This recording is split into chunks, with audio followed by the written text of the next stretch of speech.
Welcome back my friends. हम लोग बात करेंगे एटॉमिक मॉडल की।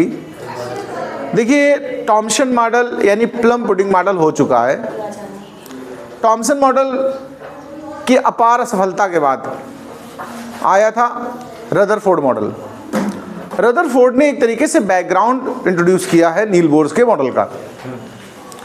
रदरफोर्ड मॉडल की 2 ड्रॉबैक्स थे, 2 लिमिटेशंस थी, वो जरूर एक बार फिर सुन लीजिए। फिर हम आते हैं बोर्स मॉडल पे। रदरफोर्ड ने अपने मॉडल में जो रिप्रेजेंटेशन दिया, उन्होंने कहा था कि सेंटर पार्ट पॉजिटिव चार्ज है, उसके अराउंड इलेक्ट्रॉन्स या नेगेटिव चार्ज रिवॉल्व करता है। तो ध्यान देना, अगर हम रदरफोर्ड मॉडल से पहले बात करें तो सेंटर पॉजिटिव है और इसके अराउंड जब इलेक्ट्रॉन रिवॉल्व करेगा, ध्यान देना, तो ये इलेक्ट्रिक फील्ड में रिवॉल्व कर रहा है। और अगर कोई चार्ज पार्टिकल इलेक्ट्रिक फील्ड में एक्सीलरेटेड मोशन करता है तो उससे कंटिन्यूअसली एनर्जी एमिट होती है। अगर एनर्जी रिलीज होगी, एमिट होगी, तो क्या रेडियस डिक्रीज नहीं होगी? बताओ। ये रदरफोर्ड मॉडल की बात कर रहा हूँ, उसके ड्रॉबैक की बात कर रहा हूँ। तो रदरफोर्ड मॉडल से ये कंक्लूजन निकला कि इलेक्ट्रॉन की जो ऑर्बिट का रेडियस है वो धीरे धीरे डिक्रीज होता रहता है। देखो, और फाइनली ये इलेक्ट्रॉन कहाँ जंप कर जाएगा? बताओ, न्यूक्लियस में। यानी एटम स्टेबल नहीं रहेगा। ये रदरफोर्ड मॉडल से एक तरीके से मैसेज आया। फर्स्ट ड्रॉबैक यही है, स्टेबिलिटी के बारे में रदरफोर्ड मॉडल एक्सप्लेन नहीं कर पा रहा है। सेकेंड ड्रॉबैक सुनिए, मैंने बोला कंटिन्यूअस एनर्जी रिलीज। देखो, एनर्जी जो थी वो कैसे रिलीज हो रही है? Continuous energy emitted. अगर एनर्जी कंटिन्यूअस एमिट हो रही है भैया, तो अगर हम एटम का कभी स्पेक्ट्रम फाइंड करें, spectrum of atom theoretically Rutherford model के बिहाफ पर, तो वो स्पेक्ट्रम मिलेगा हमारा कैसा? कंटिन्यूअस। कैसा मिलेगा? क्योंकि लगातार एनर्जी निकल रही है। तो स्पेक्ट्रम कैसा होना चाहिए? स्पेक्ट्रम शुड बी, हाँ, रदरफोर्ड मॉडल पे अभी हम बात कर रहे हैं, अभी हम बोर्स पे नहीं आए हैं। Spectrum should be continuous. जबकि प्रैक्टिकल वगैरह जो किए गए कई एक्सपेरिमेंट, उनमें एटम का स्पेक्ट्रम डिस्क्रीट होता है, बैंड स्पेक्ट्रम, यानी ब्रेक कर करके आता, कंटिन्यूअस नहीं आता है। Practically it is observe that spectrum of atom is discontinue, discrete या बैंड स्पेक्ट्रम। मेरी बात को फिर सुनिए। रदरफोर्ड मॉडल के 2 ड्रॉबैक, 2 लिमिटेशंस, 2 डिफेक्ट्स थे। पहला डिफेक्ट ये है कि रदरफोर्ड ने एटम की स्टेबिलिटी के बारे में एक्सप्लेन नहीं कर पाया। क्यों? क्योंकि इलेक्ट्रॉन जो रिवॉल्व करेगा न्यूक्लियस के चारों तरफ, वो एक्सीलरेटेड मोशन है, एनर्जी धीरे धीरे उसकी कम होगी, तो धीरे धीरे न्यूक्लियस के करीब आ जाएगा कि नहीं, और आखिरी में न्यूक्लियस में एंटर कर जाएगा। तो क्या एटम स्टेबल रहा? जबकि प्रैक्टिकली एटम कैसा होता है? स्टेबल होता है। तो ये रदरफोर्ड मॉडल में एक्सप्लेन नहीं हो पाया, ये कमी थी, समस्या थी। दूसरी बात कि जब कंटिन्यूअस एनर्जी निकल रही है, तो अगर स्पेक्ट्रम बना, स्पेक्ट्रम मतलब एनर्जी का एक ग्राफ होता है, तो वो भी लगातार मिलना चाहिए कि नहीं मिलना चाहिए? बताओ। जब लगातार एनर्जी आ रही, कंटिन्यूअस एनर्जी आ रही, तो स्पेक्ट्रम भी कंटिन्यूअस होना चाहिए। जबकि प्रैक्टिकली एटम का स्पेक्ट्रम कैसा आता है? डिस्क्रीट, डिसकंटिन्यूअस, बैंड स्पेक्ट्रम कहते हैं। थोड़ा मिला फिर गायब, फिर मिला फिर गायब, ऐसे। तो ये 2 कमियां थी जिनको उन्होंने एक्सप्लेन नहीं कर पाया। प्रैक्टिकल कुछ और रिजल्ट थे और रदरफोर्ड के मॉडल से कुछ और पता चल रहा था। इसको सुधार करके बोर्स ने अपना एक नया मॉडल प्रस्तुत किया है 1913 में। कब किया भाई जी? इसको ध्यान रखना। ये है नील बोर्स के मॉडल का ईयर ऑफ प्रेजेंटेशन। ठीक है। He removed the drawbacks or limitations in the Rutherford model by using Planck's quantum theory. दिया, इस लाइन में हम पहली लाइन यही बोलेंगे, नील बोर या बोर कुछ भी कह सकते हो। Bore give an atomic model by using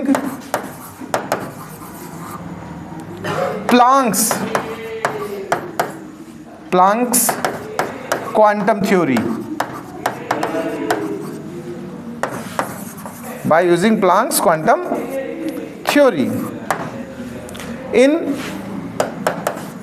1913. Okay. अब इनके पोस्टुलेट्स उन ड्रॉबैक्स को कैसे दूर करेंगे इस पे बात करते हैं। तो हम कहेंगे इनकी इस थ्योरी में 3 पोस्टुलेट्स हैं। कितने हैं? There are 3 postulates. यानी अगर आपके एग्जाम में आए तो आपको ऐसा ही लिखना है कि इन्होंने ड्रॉबैक्स को दूर करते हुए, ठीक है। और उसमें हेल्प किसकी ली है इन्होंने? प्लैंक क्वांटम थ्योरी की। There are 3 postulates. First postulate हम पहले एक्सप्लेन करेंगे। देखो सुनो, सबसे पहले पोस्टुलेट में नील बोर ने कहा कि सेंट्रल पार्ट पॉजिटिव चार्ज है जो कि न्यूक्लियस है, उसके अराउंड इलेक्ट्रॉन्स फिक्स ऑर्बिट्स में या डेफिनिट ऑर्बिट्स में, डेफिनिट रेडियस वाले ऑर्बिट में, ऐसे कह सकते हो, रिवॉल्व करते हैं। ये डेफिनिट रेडियस कहाँ से पता चलेगी? वो पता चलती है बोहर्स क्वांटाइजेशन कंडीशन से। वो रेडियस पता करने में एक्सप्लेन पहले कर रहा हूँ, लिखाऊंगा अभी थोड़ी देर में। उन्होंने कहा ध्यान रखिए इलेक्ट्रॉन सिर्फ उन्हीं ऑर्बिट्स में रिवॉल्व करते हैं न्यूक्लियस के अराउंड जिनके लिए एंगुलर मोमेंटम की वैल्यू h/2π का इंटीग्रल मल्टीपल है। ध्यान से सुनना बात को। इंटीग्रल को हमने सिंबल दे दिया क्या? n। इसे कहते हैं it is known as Bohr's quantization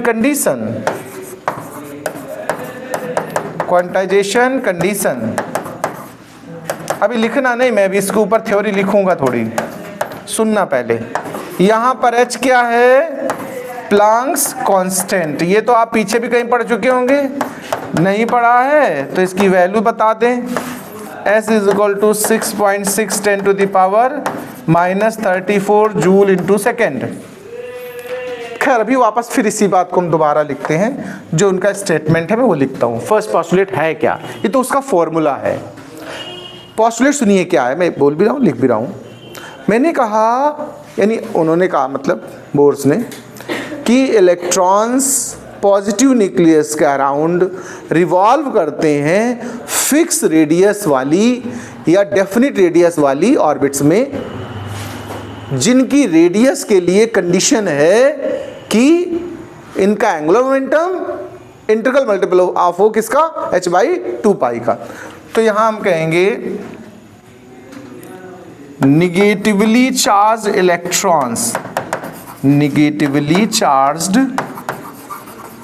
electrons revolve around positive nucleus with definite orbits in, with की जगह इन रख लीजिए, indefinite orbits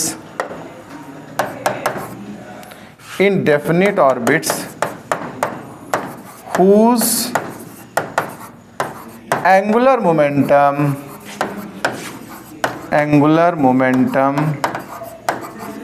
is integral multiple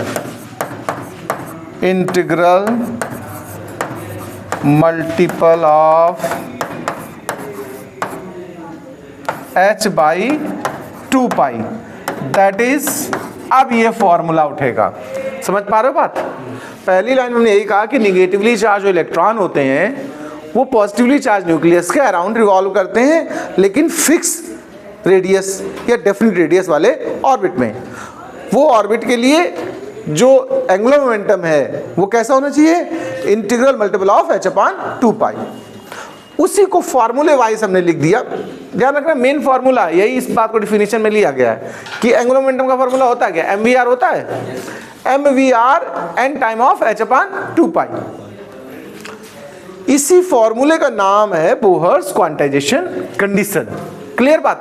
ये फर्स्ट पोस्टुलेट हमारा बोर्स मॉडल का हो गया है। सेकेंड पोस्टुलेट की हम बात करेंगे। देखो सेकेंड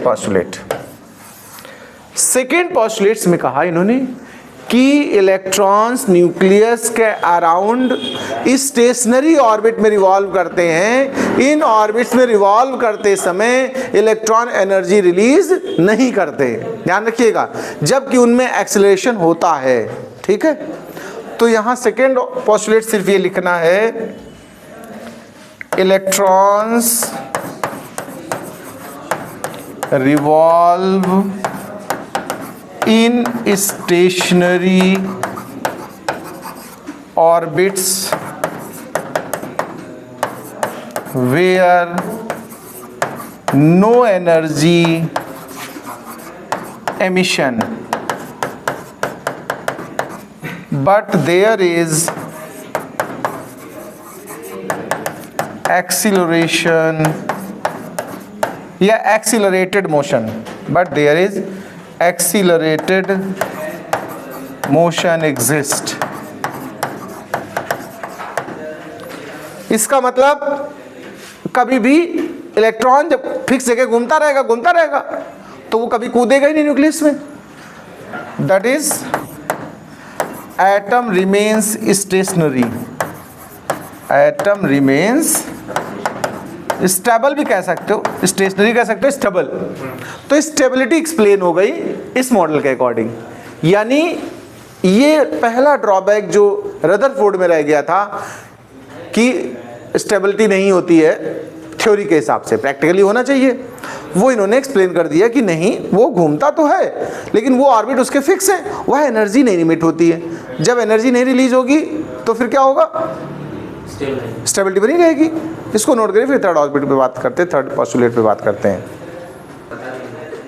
थर्ड पोस्टुलेट सुन लीजिए अब जरा, इसमें हम ये बात करेंगे, देखो कि जब एनर्जी रिलीज नहीं हो रही तो स्पेक्ट्रम कैसे मिलेगा एटम का। और पीछे मैं बता चुका हूं कि रदरफोर्ड वाले के हिसाब से, थ्योरी के हिसाब से एटम का स्पेक्ट्रम कैसा था, कंटिन्यूअस, और प्रैक्टिकल करने पर कैसा मिलता है, डिसकंटिन्यूअस या डिस्क्रीट। अब यहां तो मैंने कह दिया एनर्जी रिलीज ही नहीं हो रही, तो स्पेक्ट्रम डिस्क्रीट कहां से फिर आया। तो अब उसको एक्सप्लेन सुनिए, डिस्क्रीट है और कैसे हुआ इस पे बात करते हैं। तो सुनिए, किसी एटम का न्यूक्लियस तो सेंटर पार्ट हो गया, पहले से बता दिया मैंने। ये एक इलेक्ट्रॉन के लिए ऑर्बिट है जिसको आप लोग के बोलते हो या फर्स्ट कह सकते हो, 1 नंबर भी कह सकते हो। फिर एल होता है, के एल नहीं सुना है, 3 4 5 6 7 8 इलेक्ट्रॉन, के एल एम एन ऐसे चलता है। ये ऑर्बिट्स हैं, जरा इन पे ध्यान देना प्लीज। हम कह रहे हैं कि सपोज करिए कभी किसी भी कंडीशन की वजह से इस एटम को एनर्जी मिली, वो हीट की वजह से हो सकती है, लाइट की वजह से हो सकती है, कहीं से एनर्जी, फोटोन इसको मिला। मैंने बोला क्वांटम थ्योरी यूज हुई, क्वांटम प्लांक क्वांटम में क्या होता है, फोटोन एनर्जी पैकेट होते हैं। तो सपोज करो इस एटम को एनर्जी पैकेट मिला, तो एटम का जो एनर्जी पैकेट होता है, ध्यान रखिए इसको फोटोन कहते हैं, वो सिंगल इलेक्ट्रॉन को मिलता है। ये पीछे आपको फोटो इलेक्ट्रिक में पढ़ाया था मैंने कि नहीं पढ़ाया था, बताओ। प्लांक के अकॉर्डिंग जो एनर्जी होती है वो पैकेट्स में चलती है, उस एनर्जी पैकेट को क्वांटा कहते हैं या फोटोन कहते हैं। और वो फोटोन जब किसी एटम पे जाता है तो सिंगल इलेक्ट्रॉन को पूरी एनर्जी ट्रांसफर करता है। तो सपोज करिए कहीं से इस वाले इलेक्ट्रॉन को एनर्जी मिल गई, तो ये इलेक्ट्रॉन उस एनर्जी को लेकर के जंप करके यहाँ चला जाएगा इस ऑर्बिट पे। बताओ भैया, ये इलेक्ट्रॉन जंप करके यहाँ पहुंच चुका है। जब इस ऑर्बिट को, यानी अपनी जो ओरिजिनल ऑर्बिट थी, इसको छोड़कर ऊपर पहुंच जाता है तो इसको बोलते हैं एक्साइटेड स्टेट। क्या बोलते हैं, ये एक्साइटेड पोजीशन हो गई, एक्साइटेड स्टेट हो गई एटम की। अब जब एक्साइटेड स्टेट हो गई तो ये परमानेंट एक्साइटेड नहीं रहने वाला है, इसकी एक्साइटेड स्टेट खत्म हो जाती है कितने टाइम बाद, 10⁻⁸ सेकेंड बाद खत्म हो जाती है। इसी को हम वन शेक भी कहते हैं। क्या कहते हैं, हाँ, इस टाइम इंटरवल का नाम क्या होता है, वन शेक। तो ये इतनी सेकेंड बाद ऑटोमेटिकली ये जंप करेगा डाउनवर्ड, ये वापस अपनी ऑर्बिट में दोबारा कूद जाएगा, वापस आ गया। स्पॉन्टेनियस एमिशन कहते हैं इसको। क्या कहते हैं, सेल्फ, मतलब अपने आप, इसमें कोई एक्स्ट्रा फैक्टर की नीड नहीं है। इतनी देर रुका और वापस बैक हुआ।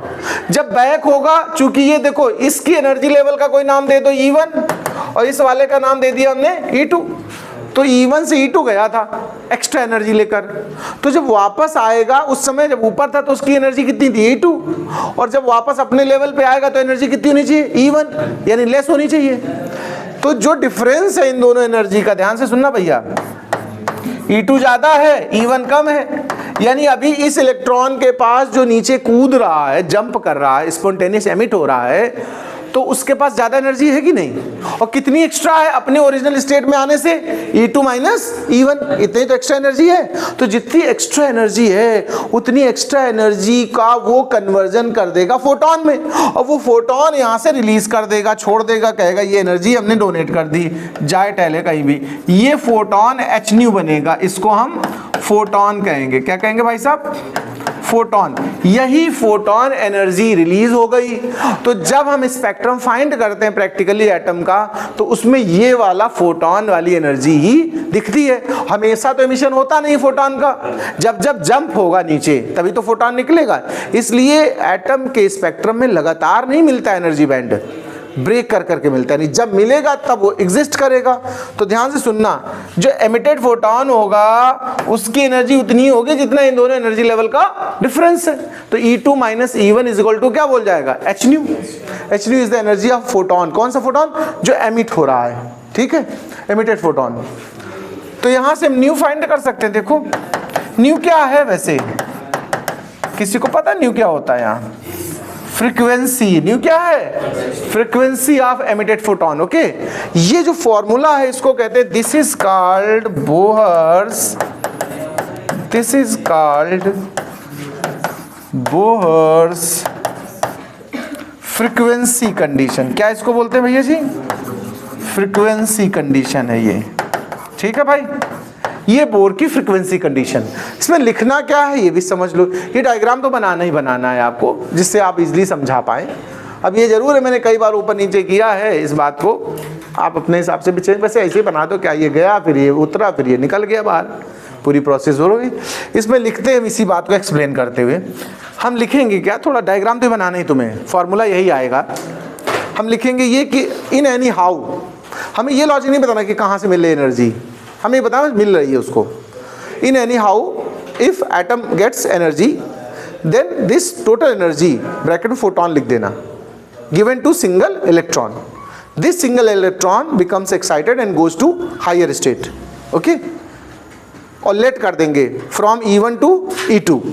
Okay, after 10⁻⁻8 second it is spontaneously return back to the E1 state या original state. As a result, it emits an photoelectron whose energy is Hν, which is equal to the difference of E2 minus E1. Okay? इतनी बात हमें यहाँ लिखनी है इसके postulate में। तो हम कहेंगे when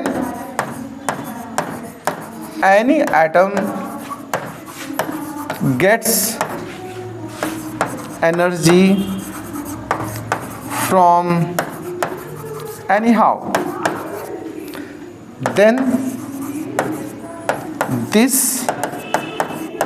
energy, ब्रैकेट में फोटोन लिख दिया, given to single electron of atom. Now this electron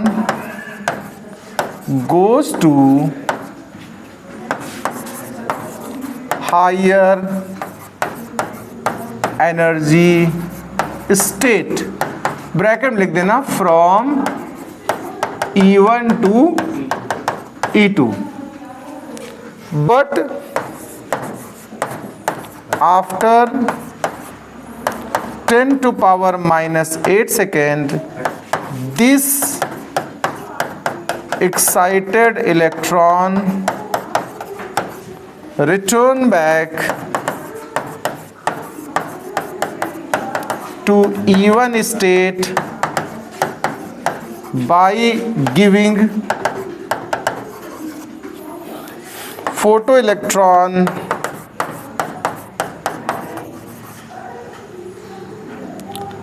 with energy E2 minus E1, that is, फिर ये बात आएगी, that is के बाद E2 minus E1 is equal to Hν। ये फोटोन हो गया, आप चाहें तो एमिटेड फोटोन, और यहां से न्यू निकल आई E2 minus E1 by H. This is called Bohr's frequency condition. अब यहां से ये बात एक्सप्लेन होगी कि जब जब ये फोटो इलेक्ट्रॉन एमिट होगा तब तक हमें स्पेक्ट्रम मिलेगा एटम का, और जब नहीं एमिट होगा तब अब्सेंट हो जाएगा स्पेक्ट्रम। इसीलिए इसका एटम का स्पेक्ट्रम कैसा मिलता है? डिस्क्रीट। तो हम कहेंगे due to above emission spectrum of atom becomes discrete और discontinuous, और बैंड भी कह सकते हो, बैंड स्पेक्ट्रम। ये हमारा रदरफोर्ड का सेकेंड ड्रॉबैक एक्सप्लेन हो गया। इस तरीके से हम कह सकते हैं कि नील बोर्स का एटॉमिक मॉडल कंप्लीट हुआ इन 3 पोस्टुलेट्स में। सेंस आप अच्छे समझिए, ये 2 फॉर्मूले आए वो जरूर तैयार करिए, ये मेन है। बाद बाकी थोड़ा बहुत वर्ड्स आप अपने हिसाब से आगे पीछे एडजस्ट कर सकते हैं। नमस्कार।